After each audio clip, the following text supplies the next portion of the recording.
যদি ওরা রেগে টেগে গিয়ে আমার বিয়েটা ভেস্তে দেয়, আমার বিয়েটা কি হবে তাহলে? এসব কিছু হবে না, তুই এত চেঁচাচ্ছিস কেন? এই চুপ কর, একদম চুপ কর, কোনো কথা বলবি না। যদি তোর জন্য আমার বিয়েটা ভেঙে যায় না, আমি বলে দিচ্ছি আমি কিন্তু তোকে ভাইটাই মানবো না। আমি আমি কিছু একটা করে দেবো। দেখ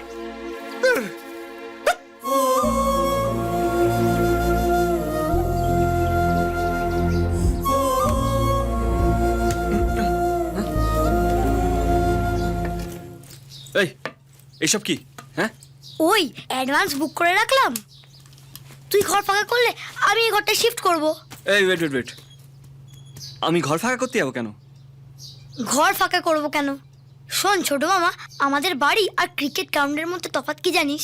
ক্রিকেট গ্রাউন্ডে সেঞ্চুরি করলে সবাই হাততালি দেয়, আর আমাদের বাড়িতে সেঞ্চুরি করলে দাদু লাদ মেরে বের করে দেয়। আর তোর যা ট্র্যাক রেকর্ড, তুই 99-এ বেশি দিন অটল থাকতে পারবি না। সেঞ্চুরি তোর হবেই, আমার তোর উপর ফুল কনফিডেন্স আছে।